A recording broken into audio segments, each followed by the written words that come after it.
Everybody, MBG here today with a look at the latest White Dwarf. This is issue 32 for 6th of September 2014.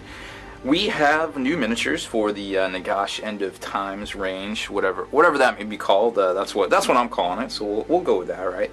The Morghasts and also the Spirit Hosts as well, which are pretty swank looking and definitely have some definite applications in 40K as well. I mean, these would make great demon princes, and it wouldn't surprise me if they have this kind of technology that we'll definitely see some spectacular looking demons here in the near future as well.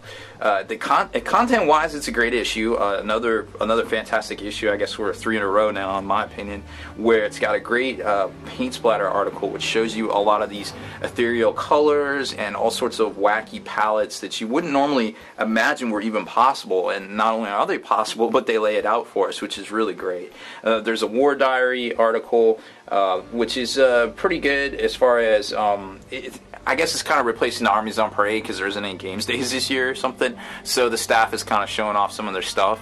Not sure what the future of game day is exactly, but it would be sad to see it go, as among other things, I guess, that have fallen to the wayside in recent years with Games Workshop. But their miniatures still look great, so there's that, right?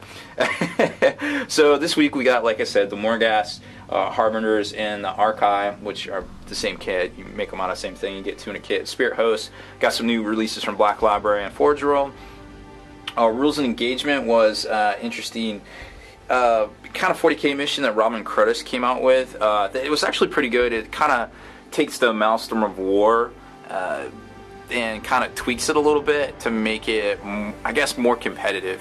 We've seen, at least from my point of view, in a lot of tournaments since July, that the Maelstrom of War can definitely, with some good rolling, favor either you or your opponent in kind of unfavorable way, and once it kind of starts snowballing, you don't really have a good ability to keep up with them as far as points goes there. So it's been very hard to recommend that mission as in a competitive format, and it's nice to see a semi-competitive. I haven't played it. I just kind of glanced at it, and I was like, well, that doesn't seem it seems better than general Maelstrom of War missions for a competitive format. So there's that. Then we've got the heavy metal team showing off some stuff as well. The Night of Endless Dead was a great. Oh no, that wasn't it. I thought it was. Oh yeah, it was a battle report, yeah. Okay. So there's a battle report that featured Nagash and friends against some other stuff that was, it actually wasn't that bad. So I think it was, it was Empire, and Karl Franz took to the field. So that was an interesting battle report. Dreadclaw didn't die, so spoiler alert there. So here's the Morghasts Archive. I think they're looking great. Like I said, you could definitely use these as demon princes or any other stand-ins in any system, really, Games Workshop wise. The spectacular looking models that just kind of float in the air there. Definitely larger models, and to get 2 for their price point, which I think is $55, seems pretty solid to me.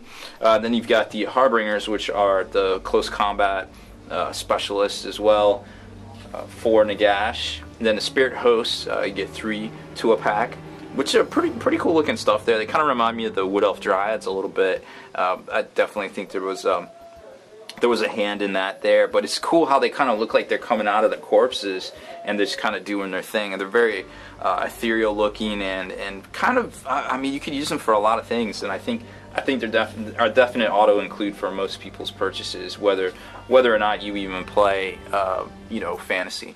The rules engagement I was talking about here was that mission that's a semi-Maelstrom mission for 40K. So it's definitely, if you play 40K and you want to try something different as far as Maelstrom of War goes, this mission might be for you. War Diary is just kind of replacing the Armies on Parade, like I was saying. Night of Endless Death was the battle report, which is pretty cool. Got Empire versus the undead host of the End of Days, Nagash himself. So there you go. It's an interesting read. I mean, like I said, I haven't played a whole lot of fantasy, like none in the past 4 years, unfortunately. But I definitely keep up with it, and the games that are played in the store, I rather enjoy watching from time to time. Paint splatter article, like I said, some really cool ideas here for some of the ethereal stuff that you might not come up with normally. And the cool thing is they show you a bunch of different schemes to paint as well, not just one. So that was kind of neat.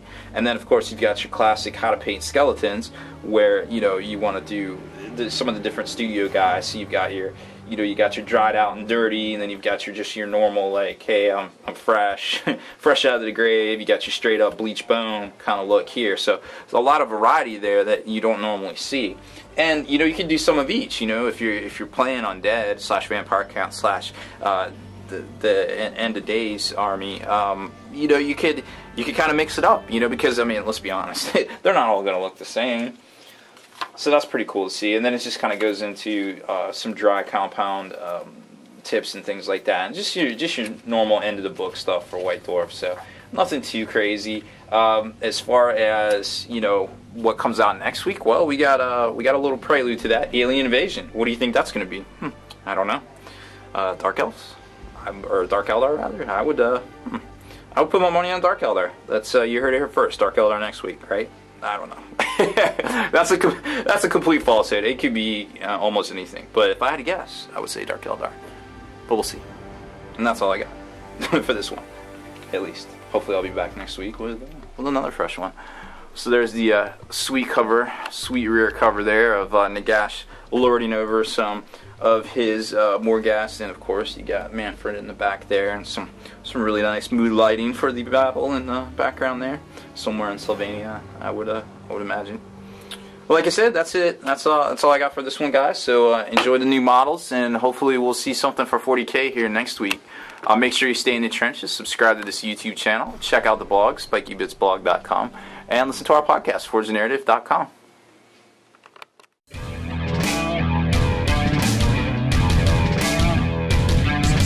Spiky Bits.